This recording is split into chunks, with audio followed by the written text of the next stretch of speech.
محترم و معزز قارئین و سامعین، السلام علیکم۔ امام ہادی علیہ السلام، امام علی نقی علیہ السلام، جس کی عظمت کو کروڑوں سلام، سب سے بڑا دشمن جس کا نام متوکل تھا، گو کہ دشمن تھا لیکن مولا کی بات کو ہمیشہ تسلیم کرتا تھا۔ اتنا بڑا دشمن ہو کہ صاحب کتاب علامہ محمد محمدی اشتہاردی تحریر فرماتے ہیں کہ متوکل کے زمانے میں ایک مسیحی نوجوان نے ایک مسلمان عورت کے ساتھ زنا کیا تھا۔ اسے پکڑ کر متوکل عباسی کے پاس لایا گیا۔ جس وقت متوکل نے اس پر حد جاری کرنا چاہا تو اس مسیحی نے اسی وقت کلمہ پڑھ لیا، اپنے اسلام کا اظہار کیا، اور لکھتے ہیں کہ اس زمانے کے مشہور جو عالم تھے جس کا نام ہے یحییٰ بن اقسم، نہایت تجربہ کار قاضی بھی تھا۔ متوکل نے اس سے مسئلہ پوچھا، اس نے کہا کہ اس کو سزا نہ دو،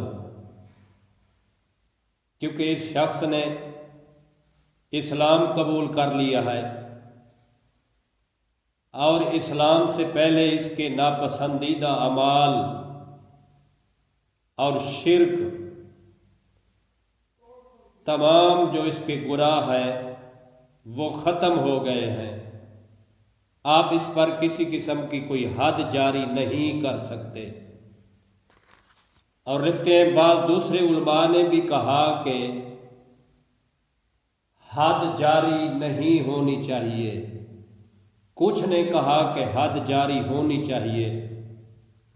اس طرح اختلاف رائے پیدا ہو گیا۔ صاحب کتاب لکھتے ہیں کہ مشکل جب بھی پڑی ان پر تو ان کو دروازہ صرف علی یا اولاد علی کا ملا۔ مشکل کے حل کے لیے ان کو علی کے دروازے پہ آنا پڑا یا اولاد علی کے دروازے پہ آنا پڑا۔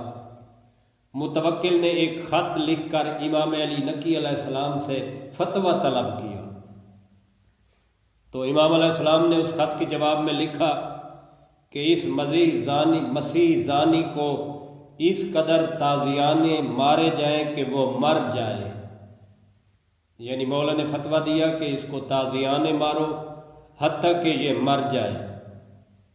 جب فتویٰ آیا متوکل کے دربار میں، متوکل نے درباریوں کو امام کے فتویٰ سے آگاہ کیا، تو اس جگہ موجود علماء جتنے بیٹھے تھے انہوں نے مولا کے اس فتوے کا رد کیا اور متوکل سے کہا ایسا نہیں ہے، ہم نے قرآن اور سنت پیغمبر میں اس کی کوئی مثال نہیں دیکھی۔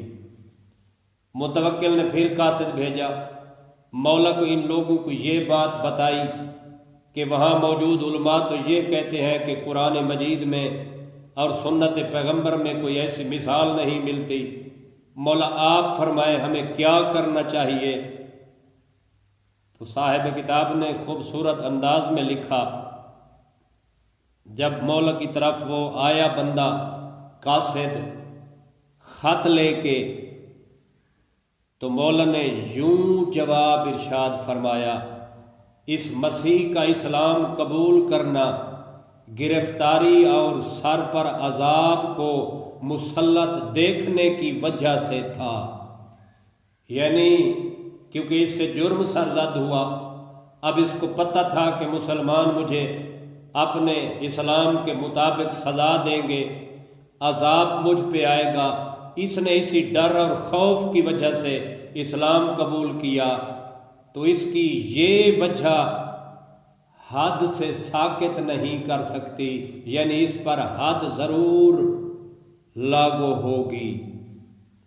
اور مولا نے فرمایا تم تو کہتے ہو قرآن مجید میں اس کی مثال نہیں ملتی، آؤ میں تجھے بتاتا ہوں۔ سورہ مومن میں آیت نمبر 74 75 میں آواز قدرت آ رہی ہے، جب کافروں نے ہمارے عذاب کو دیکھا تو کہنے لگے کہ ہم ایمان لائے، اور ہم نے شرک کرنے سے انکار کیا، مگر انہیں اس وقت ان کا ایمان لانا فائدہ نہیں دے گا، کیونکہ وہ ہمارے عذاب کو دیکھ کر ایمان لائے ہیں۔